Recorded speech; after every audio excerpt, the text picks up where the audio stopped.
Good afternoon, CEO of American Guitar Incorporated. My name is Erica Duran, and I'm here with my cost accounting team, Angela Celeste, Ghazwan Miguel, and Absa Ali. Thank you for taking the time to meet with us today.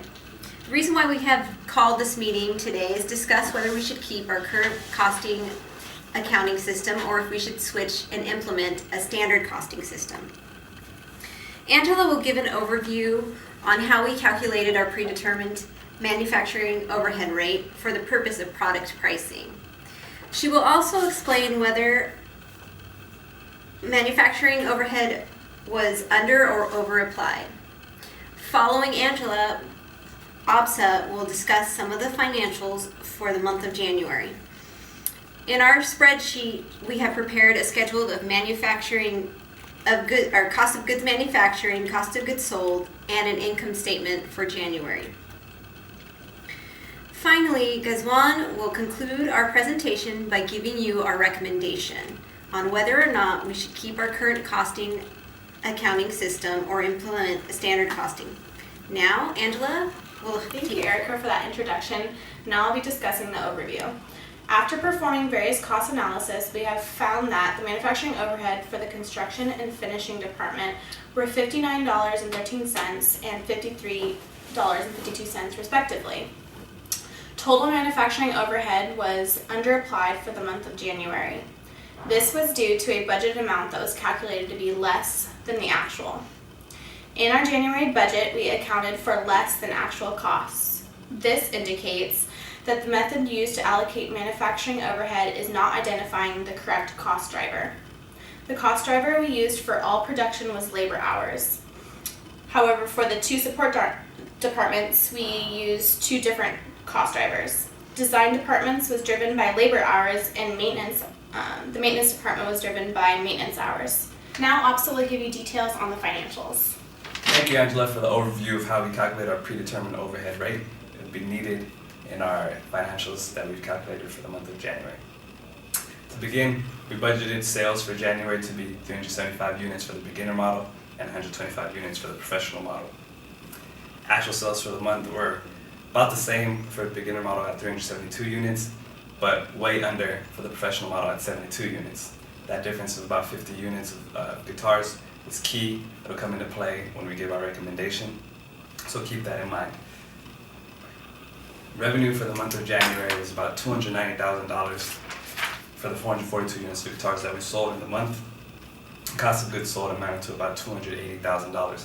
Of that $280,000, $260,000 was in respect to the production that we had in the month of January, and the other $20,000 came from ending finished goods from the month of December.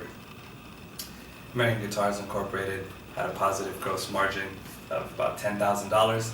Although they had a positive gross margin, they still operated at a net loss of about $36,000.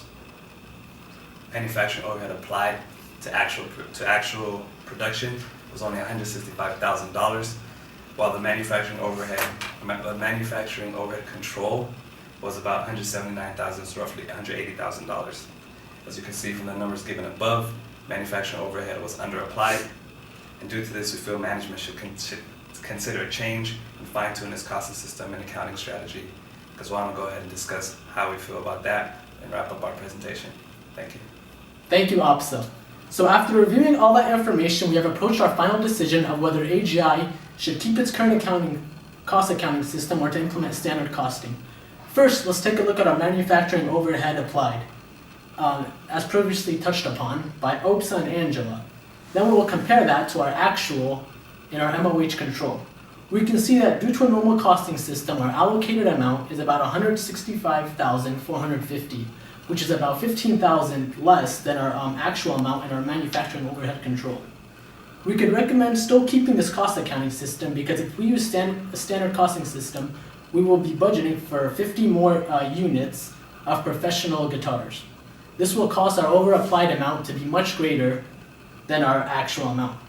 The net effect on applied overhead would be less under the current costing system. Under a standard costing system, our amount allocated would be much larger.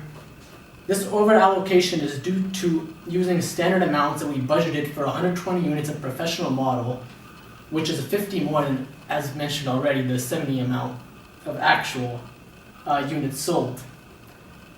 In order to smooth out this variation, the company would implement an ABC system that separates the different activities for indirect costs into different cost pools. This company could identify the cost that drives the cost specifically by separating the cost into cost hierarchy. This would be a more accurate way of identifying the cost of the products, which would lead to the actual overhead applied being closer to the applied amount. So to answer our question, we would say no to changing its cost accounting system because if we use a standard costing system, we will be budgeting for roughly 50 more professional units.